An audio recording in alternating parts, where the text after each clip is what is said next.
Hey guys, today I've got my Kel Tec PMR30 handgun. Really fun gun to shoot. 22 Magnum, 30 rounds. I'm gonna do a quick field strip on it.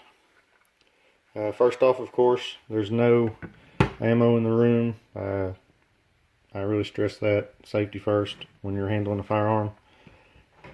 But here we've got a takedown pin right here. I'm going to push it.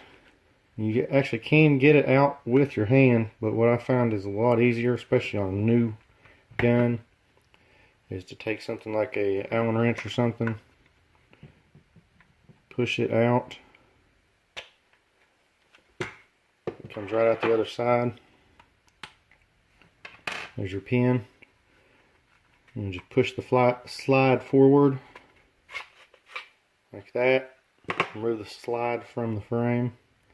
And especially on new ones, this can be a little tricky. You want to pinch this recoil spring, pull it forward and up. It slides right out of there. And here's the buffer. It goes right on the front, and this only goes one direction when you put it back. But then you'll slide the barrel forward, pull that right out, and then the barrel will come out this way. And you can see it's a little bit dirty, so I'm going to give it a quick cleaning, and then we'll put it back together.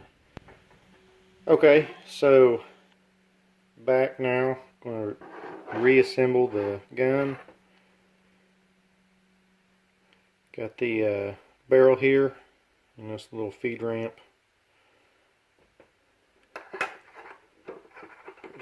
Slides in.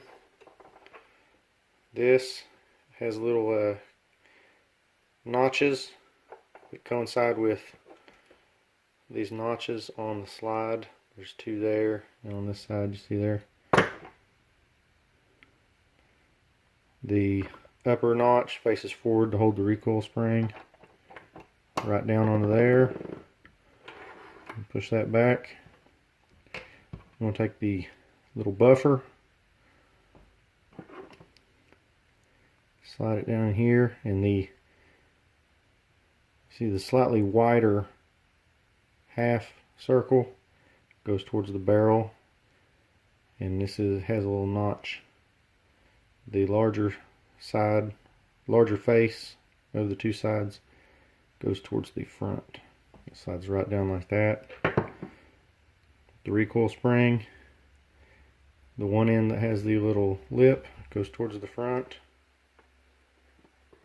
And you just push it down in. And there's that. Take the frame and the slide right along the guide. And then push the pin, the takedown pin, back in. There you go. That's the Kel Tec PMR30. Really fun gun. Really happy with it. So that's a quick field strip. Thanks for watching, guys. Have a good one.